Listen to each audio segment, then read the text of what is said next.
आप देखिए ना, रवि किशन कहते हैं कि जब से हम बॉलीवुड में चले गए तब से सब लोग भोजपुरी इंडस्ट्री को बेच दिया है। भोजपुरी इंडस्ट्री खेसारी लाल अश्लील गाना गाते हैं। रवि किशन कैसा गाना गाते थे? कैसा उनका गाना आया था, लहंगा उठा दे रिमोट से।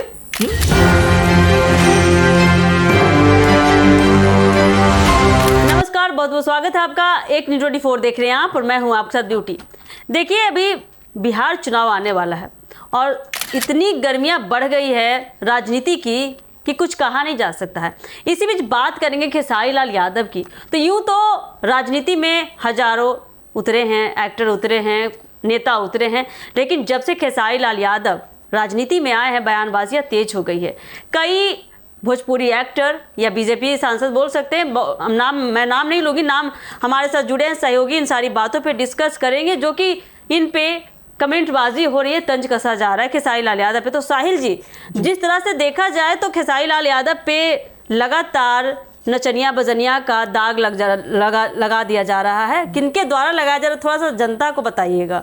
देखिए, आपने जब जिक्र किया कि खेसारी लाल यादव के ऊपर नचनिया बजनिया का आरोप लग रहा है और कई तरह के लोग बात कर रहे हैं, राजनीतिक रोटी सेक रहे हैं, तो उनको हम आपको बता देना चाहते हैं कि कभी भी कोई पेड़ कटता है ना, कोई पेड़ जब कटता है तो उसमें पता है पेड़ को सबसे अधिक दुख इस बात का नहीं होता कि उसको कुल्हाड़ी से काटा गया, बल्कि इस बात से दुख होता है कि कुल्हाड़ी का जो डंडी रहता है वो भी लकड़े से ही बना हुआ होता है और एक लकड़ा ही दूसरे लकड़े को काटने पर बाध्य करता है। अब भोजपुरी के ट्रेंडिंग स्टार, भोजपुरी के ग्लोबल स्टार कहे जाने वाले खेसारी लाल यादव चुनाव का लड़ रहे हैं कि लीजिए ना, जिसको वो अपना बाप बना करके रखे थे, बाप ही आज बेटे का तौहीन कर रहा है। खेसारी लाल यादव कहा जाता है कि बड़ा स्टार है, उतना ही बड़ा बड़बोले आदमी है, खूब बोलते हैं जब भी उनको जरूरत पड़ता है तो।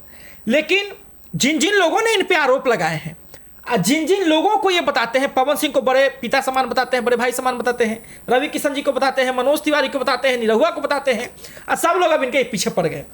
आप देखिए ना, रवि किशन कहते हैं कि जब से हम बॉलीवुड में चले गए तब से सब लोग भोजपुरी इंडस्ट्री को बेच दिया है, भोजपुरी इंडस्ट्री को बर्बाद कर दिया।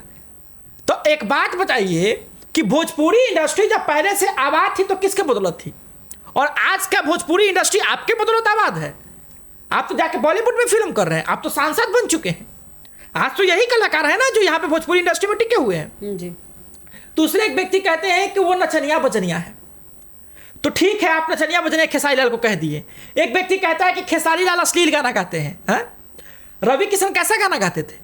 कैसा उनका गाना आया था, लहंगा उठा दे रिमोट से। मनोज तिवारी कैसा गाना गाते थे, फटाफट खोल के दिखाओ। निरहुआ कैसा गाना गाते थे? पवन सिंह कोई प्रेमानंद नहीं ना है, पवन सिंह कैसा गाना गाते हैं? दारू पी के चढ़ते हैं स्टेज पे, कहते हैं कि मैं ये समझता हूँ सबको, मैं वो समझता हूँ। लगातार उनका वीडियो तो इधर वायरल होता रहा। कई अभिनेत्रियों ने पवन सिंह पे संगीन आरोप लगाए हैं। पवन सिंह की निजी जिंदगी में हम कुछ कहना नहीं चाहेंगे, लेकिन पवन सिंह का क्या जिंदगी रह चुका है अब सोशल मीडिया पर, वो कौन नहीं जानता कि पवन सिंह के बारे में। तो आप किस खेसारी लाल यादव के बारे में बात कर रहे हैं, जिनके लिए, आपके लिए, पवन सिंह के लिए खेसारी लाल यादव के पिताजी तक प्रचार करने गए थे ना काराकाट में कि चलिए पवन सिंह हमारा बेटा जैसा है। खेसारी लाल तो कहा जाता है ना कि जब भलाई नहीं कर सकते तो बुराई भी मत कीजिए। हो सकता है कि आप दोनों अलग अलग पार्टी में हो, आप दोनों की विचारधारा अलग अलग हो, आपका समर्थन अलग अलग हो, अलग अलग क्षेत्र से चुनाव लड़ रहे हैं, लेकिन इसका यह मतलब हो गया कि आप सारी चीजों को भूल जाएंगे। ये कहते हैं कि नचनिया है बजनिया है। रवि किशन जी, आपने भोजपुरी इंडस्ट्री में और आपने बॉलीवुड इंडस्ट्री में कैसे कैसे किरदार निभाए हैं, कोई भूल गया क्या? सारी तस्वीरें सोशल मीडिया पर है अब तक, कैसे कैसे किरदार निभाए। निरहुआ जी हो जाए, पवन सिंह हो जाए, ये भोजपुरी इंडस्ट्री की कल्चर रही है कि एक मर्द को जो है औरत की तरह भी परोसा जा सकता है कि हाँ ये इस प्रकार से है, इसको ऐसा दृश्य दिखाना है, ऐसे कई तरह की चीजें रहती है। देखिए, साफ तौर पर कोई भी बॉलीवुड का मूवी हो या भोजपुरी का कोई फिल्म दिखा लीजिए, साफ तौर पे आगे लिखा जाता है साहिल जी कि काल्पनिक, ये मूवी काल्पनिक है, इसका वास्तविक से कोई नाता नहीं है। तो जहाँ खेसारी लाल नचनिया का अगर रोल किए भी किरदार निभाए, वहीं सारे भोजपुरी स्टार भी उस किरदार में नजर आ चुके हैं। बिल्कुल, आपने कहा कि देखिए भोजपुरी की एक कल्चर रही है। शादी विवाह में कई जगह पे जब नाटक परोसे जाते हैं तो वहां पे एक फीमेल को मेल बनाया जाता है, एक मेल को फीमेल बनाया जाता है और कई तरह की चीज दिखाई जाती है। हमारे बिहार की ज्यादा प्रथा है, हमारा कल्चर है। अब ये कहते हैं कि जो है खेसारी लाल यादव विकास के साथ नहीं है, हम लोग विकास के साथ हैं। आप कितने विकास के साथ हैं ना, उनको भी पता है। और ये बात तो स्पष्ट है कि भोजपुरी इंडस्ट्री में जितना बड़ा स्टारडम खेसारी लाल यादव के पास है, कई लोगों के पास वैसा स्टारडम भी नहीं है। ये बात आप समझ लीजिए। और बात है कि खेसारी लाल यादव चुनाव लड़ रहे हैं छपरा से। खेसारी लाल यादव का विचारधारा शुरू से लग रहा है, लेकिन फिर भी चाहे पवन सिंह कोई भी पार्टी से आ जाए, चाहे रवि किशन कोई भी पार्टी से आ जाए, निरहुआ कोई भी पार्टी से आ जाए, मनोज तिवारी कोई भी पार्टी से आ जाए, खेसारी लाल यादव प्रचार करने जाते थे। वो ये चीज को नहीं समझते थे कि मेरा इस पार्टी झुकाव से है, क्योंकि राजद और भाजपा की विचारधारा तो वर्तमान में अलग है। वो अलग बात है कि एक समय था कि एक दूसरे के समर्थन से लालू जी मुख्यमंत्री बने थे, भाजपा के समर्थन से। लेकिन ये कभी तो खेसारी लाल ऐसा नहीं सोचे। देखिए, आप तो उनको समर्थन करने गए नहीं। ऊपर से जब बीजेपी के 40 स्टार प्रचारकों की लिस्ट आई, ठीक है, उसमें से 4 स्टार प्रचारक में एगो पवन सिंह है, एगो रवि किशन है, एगो मनोज तिवारी है और एगो दिनेश लाल यादव निरहुआ है। तो बात है कि अगर आप उन पे लांछन लगा रहे तो आप ये समझ लीजिए कि आपने भी कैसे कैसे गाने गाए हैं, आपने भी कैसे कैसे दृश्यों को प्रस्तुत किया है। पवन सिंह के बारे में अगर जिक्र कर लिया जाए तो पवन सिंह क्या है, क्या कोई नहीं जानता है? पूरा दुनिया आप शर्मसार कर चुके हैं पवन सिंह। एक कहावत है हमारे बिहार में, देखिए कि चलनी दूसरे बढ़नी को, वही सेम स्थिति यहाँ पे बीजेपी रवि किशन हो चाहे निरहुआ हो चाहे जो भी हो यहाँ पे अपना रहे हैं। लेकिन देखा जाए साहिल, तो इसको अगर राजनीतिक नजरिए से अगर देखा जाए तो रवि किशन बीजेपी से और खेसारी लाल किसके समर्थन में है, तो आरजेडी से।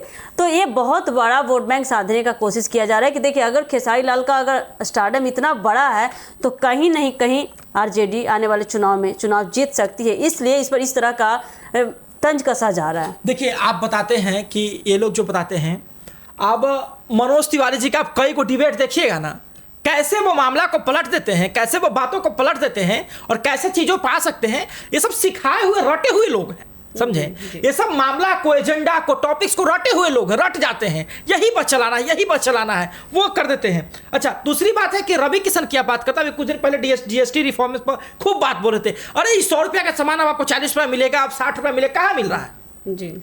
कहाँ मिल रहा है 100 रुपये का सामान? हम तो जाते हैं बिस्कुट ले जाते हैं। इतने बड़े सांसद हो के समोसे के आलू पे जिक्र कर रहे थे। हाँ, समोसे में मतलब यहाँ का समोसा अच्छा है, वहाँ का। कई बार तो जो यूपी के सीएम योगी आदित्यनाथ खुद इनका पोल खोल देते हैं, कह रहे भैया तो वोट लेने के लिए खाली यहाँ पे आए हैं जी। तो बात वो नहीं है, बात है कि जब आपको कोई व्यक्ति पिता समान समझ रहा हो, आपके लिए वो किसी भी पार्टी का हितैषी होते हुए प्रचार करने गया हो, आप ये नहीं कर सकते तो कम से कम बुराई तो मत कीजिए ना। राजनीति को अलग रखा जाए। और देखिए, भोजपुरी इंडस्ट्री की बात आती है तो हमारे बिहार की कल्चर ये कि भोजपुरी में इस तरह के किरदार निभाए जाते हैं। और जहां भोजपुरी जब स्टार हैं तो आप दोनों भाई भाई हुए। जब एक मूवी में काम कर रहे हैं तो हम दोनों का रिश्ता भी सेम हुआ, और हम एक किरदार में रहते भर में, एक जगह रहते भर में एक दूसरे का बुराई करें, क्यों? क्योंकि इससे राजनीतिक रोटियां सेकी जा रही है। ये नहीं करना चाहिए, क्योंकि आप भी उसी किरदार से निकले हैं ना, उसी जगह से आप उभर कर आए हैं आज। नहीं, अब मतलब कि आप किस चीज पर आप आरोप लगाइएगा? आप ये कि कहते हैं कि वो लौंडा डांस करता था, वो ये करता था, तो किसने नहीं किया भोजपुरी में लौंडा डांस? सभी ने किया। अरे हमारे जो शेक्सपियर कह जाते हैं भोजपुरी इसके, भिखारी ठाकुर जी, वो तो खुद लौंडा डांस करते थे कि नहीं करते थे? हाँ, उनको शेक्सपियर कहा जाता है। तो आप आदर सम्मान कीजिए। अरे बिहार के लिए लौंडा डांस जो है एक तरह से गर्व की बात है, आप समझिए तो, समझे? और ये बात हो गई। दूसरी बात है कि अगर आप अश्लील गानों की बात करेंगे कि इसने ये गाना गाया, उसने गाना गाया, तो एक बार अपनी जमीन में भी झांक लीजिए कि आपने कैसे गाने गाए हैं। लहंगा उठा दे रिमोट से, ये गाते हैं कि चोलिए में अटकल परान, दूसरे गाते हैं कि फटाफट खोल के दिखाओ। मैं एक पत्रकार हूं, ठीक है, लेकिन फिर भी इस बात को कहना पड़ रहा है कि कैसे कैसे गाने इन लोगों ने गाए, और आप आज लाछन दूसरे लोगों पे लगाते हैं। मुझे वहां पता है कि खेसारी लाल यादव ने भी कई तरह के गाने गाए हैं, इसलिए उनकी आलोचना, निंदा होनी चाहिए। चलिए साहिल जी, खो दीजिए जी, आने वाले समय में देखना होगा कि जिस तरह से लाछन लगाए जा रहे हैं खेसारी लाल यादव पे, इतने बड़े स्टारडम में, इतना बड़ा नाम है इनका इंडस्ट्री में, लोगों के दिलों में काफ़ी जगह बनाई है खेसारी लाल यादव ने। तो अगर इस तरह का बयानबाजी, इस तरह का तंज, इस तरह का कमेंटबाजी चल रही, चाह रहे लोग कि इनका मनोबल टूटे, ये तो मनोबल टूटने वाला है नहीं। और आने वाले समय में काफ़ी देखना दिलचस्प होने वाला है कि खेसारी लाल यादव किस तरह से राजनीति में भी उभर कर आते हैं, जिस तरह से लोगों के दिलों में उभर कर आए हैं। आने वाले समय में राजनीति में भी काफ़ी ज़्यादा उनका नाम रोशन होने वाला है। तो ये देखने के लिए कि आने वाले समय में क्या कुछ होता है, आप बने रहिए हमारे एक न्यूज़ 24 के साथ। दीजिएगा इजाज़त, धन्यवाद।